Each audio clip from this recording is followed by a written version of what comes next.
예, 저희가 준비한 6인데요. 글쎄요, 한동훈 장관은 가만히 있는데 이러저러한 사람들이 나서서 목소리만 키우는 건 아닌지 모르겠습니다.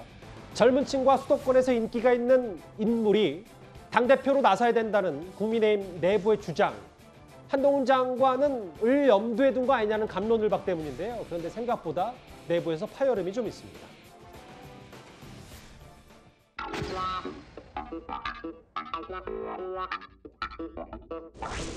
(3일에) 대구 방문에서 발언하신 이후에 한동훈 장관 차출설이 나오고 있는데요. 예. 한동훈 장관의 전당대회 가능성이 있다고 보시는 거죠? 대구 정책 토론에서 하신 말씀 전체를 보면 너무 과민 반응이고 과장되게 많이 이해를 하는 것 같습니다. 수도권 선거에 잘 견인할 수 있는 분이라고 했는데 그것이 수도권 출신을 언급한 것은 아닙니다. 수도권 출신이 수도권 선거를 잘한다는 보장이 있는 것도 아니지 않습니까? 그러니까 너무 예민하게 반응하실 건 없고 말씀하신 것이 대통령의 뜻이 반영되어 있는 거 아니냐. 당무에 관해서 대통령께서 어떻게 이런저런 의견을 말씀하신 적도 없고 전혀 관계없습니다. 한동훈 장관이 나오셔도 저는 나쁘지는 않겠지만 한동훈 장관 입장에서나 대통령 입장에서 부정적이지 않을까 이렇게 생각을 합니다. 더 귀하게 쓰시려고 하지 않아요? 이 험한 자리에 굳이 장관직막 지금 촉박하게 내려놓고 보낼 이유가 없다. 저는 그렇게 생각합니다.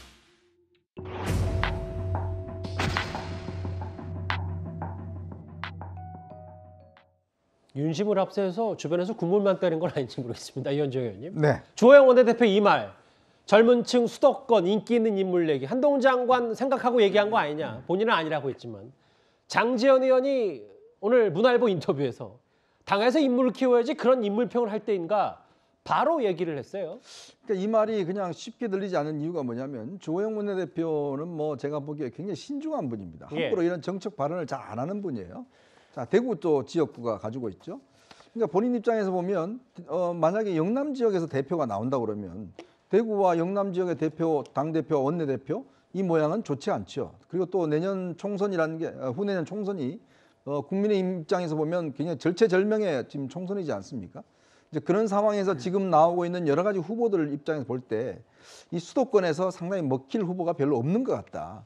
아마 이런 이제 판단을 하는 것 같고 이 말이 묘하게도 윤석열 대통령을 만난 다음에 이야기가 나왔기 때문에 사실상 한동훈 장관이나 원희룡 장관이나 이런 부분들을 좀 거론한 게 아니냐는 그런 생각이 드는 것인데 문제는 이제 한동훈 장관 같은 경우는 제가 볼 때는 오히려 역효과가 더 클 가능성이 높다. 왜냐하면 지금 이렇게 한동훈 장관이 만약에 내년 3월 되는 당대표 선거에 나온다고 생각을 해보십시오. 그럼 지금까지 했던 모든 것들이 이 정치를 하기 위한 앞서서 한 행동이 아닌가. 또 최근에 이루어지고 있는 여러 가지 이재명 대표에 대한 수사도 또 그렇게 의심을 받을 수밖에 없어요. 과연 그런 부담을 안고 한동훈 장관을 당대표로 한다? 그리고 한동훈 장관은 물론 이 본인의 어떤 주장을 명확히는 하지만 또 정당이라는 거는 또 정당의 나름대로의 논리와 또 나름대로의 어떤 이 역할이 있는 거거든요. 그걸 동일시하게 본다는 것은 제가 볼 때는 좀 문제인 것 같고 한편으로 보면 그냥 주호영 원내대표가 조금 한번 띄워보는 거 아닐까? 반응이 어떨지 이 정도 수준에서 좀 이해를 하고 있습니다. 근데 이제 오늘 정치권에서 이런저런 또 평가들이 줄을 잃을 수밖에 없으니까 또 윤석열 정부 초대 내각의 핵심이기 때문에 한동훈 장관이. 근데 특히 저는 나경원 전 의원의 이 말이요. 대통령이 워낙 예뻐해서 더 귀하게 쓰실 것이다.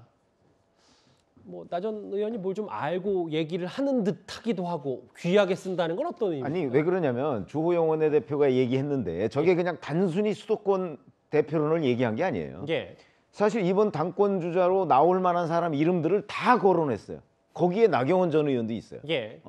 그렇게 해놓고서 이 사람들이 다 성에 안 찬다고 하니까 나경원 전 의원은 얼마나 기분이 나쁘겠어요. 그러니까 한동훈 법무부 장관을 마치 이제 당대표용이 아니고 대권 주자용이다 이런 식으로 약간 이제 좀 띄워주고 그러면서 본인의 섭섭함을 저는 표현한 거라고 봐요.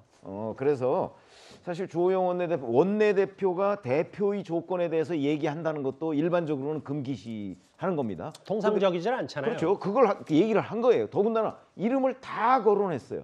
그 사람들은 안 된다는 얘기잖아요. 윤석열 대통령 만난 직후에. 그렇기 때문에 윤 대통령의 의중이 반영된 것 아니냐. 근데 그 세 가지의 조건을 얘기했습니다. 수도권, MZ세대, 그다음에 공천에 휘둘리지 않아야. 근데 그걸 아무리 따져봐도 한동훈 법무부 장관밖에 없다는 거죠. 이제 그런 점에서 자꾸 한동훈 차출론이 나오는 거고. 예. 근데 이제 지금 이현정 의원 말씀하셨듯이 바로 정말 한동훈 법무부 장관이 정치를 한 번도 해본 적이 없는데 예. 지금 당원도 아니잖아요. 그런데 과연 갑작스럽게 대표를 할 수가 있을까? 이런 의문이 드는 건 사실이에요. 그렇기 예. 때문에 꼭 차출을 한다기보다 한 번쯤 에드벌룬 용어로 주호영 원내대표를 통해서 한 분위기 띄운 것 띄우는 아니냐, 거다. 띄운 것 아니냐. 그리고서 반응을 보고 판단을 하려고 하는 것 아닌가. 아마 이 정도로 해석하는 게 오히려 적합하다 생각합니다. 이 얘기도 짧게 말해볼게요. 어제 일부 보도를 통해서 알려진 윤 대통령의 본격적인 관저 정치가 시작이 된 거 아니냐. 그중에 물론 뭐 이 자리에 딱 2명만 있었던 건 아니고요. 한동훈 장관과 이상민 행안부 장관 말고도 여러 인물들이 관저에서 저녁 식사를 함께했다. 뭐 대통령이 이제 새 집 들어갔으니까 집들이 차원에서 또 사람들 만날 수도 있곤 한데 야당에서는 계속 이상민 장관에게 힘 실어준 이 부분에 대해서 좀 문제를 삼고 있더라고요. 어떤 부분입니까? 뭐 야당뿐만 아니라 국민들이 보시기에도 불편하실 거예요. 이상민 장관은 12구 이태원 참사에 대해서 물러났어도 진작 물러났어야 될 뿐인데 저렇게 그냥 대통령 옆에서 따지고 보면 정말 대통령을 위한다면 벌써 사퇴서를 냈었어야죠. 근데 뭐 윤석열 대통령이 말리고 있는지 모르겠습니다. 근데 이제 관저 정치 하는데요. 저는 이 지도자의 리더십에 대해서 생각을 해보게 됩니다. 그러니까 상중하로 나눴을 때요. 가장 좀 낮은 수위에 있는 분들은 자기하고 가장 친한 사람들을 자꾸 불러서 옆에 두는 겁니다. 특별하게. 중간 정도 되는 사람들은요. 그냥 누구에게나 똑같이 대하는 사람이에요. 예. 근데 가장 뛰어난 사람은요. 본인과 좀 관계가 먼 사람들을 불러다가 이 말하자면 조직의 융합과 화합을 만드는 게 리더십의 기본입니다. 상중하로 봤을 때는 관저 정치. 윤석열 대통령이 저는 이 두 장관이 실세 장관이잖아요. 다 알다시피. 그렇게 알려져 있는데 저는 지금 이상민 장관도 그렇고 한동훈 장관도 그렇고 가장 아끼는 사람이지 않은 사람을 먼저 불러서 저렇게 만찬을 한다? 그거는 솔직히 좋은 효과는 아닌 것 같아요. 그러니까 특별하게 내가 대우한다라는 것을 알려주는 것은 예. 국민의힘도 마찬가지고 나머지 국무위원들한테도 사기가 떨어지는 일이다. 그래서 관저 정치를 하시더라도 좀 지혜롭게 했으면 좋겠다라는 좀 조언을 드리고 싶습니다. 알겠습니다. 관저 정치 얘기 한동훈 장관 귀하게 쓸 것이라는 얘기까지 핵심 내용만 짚어봤습니다.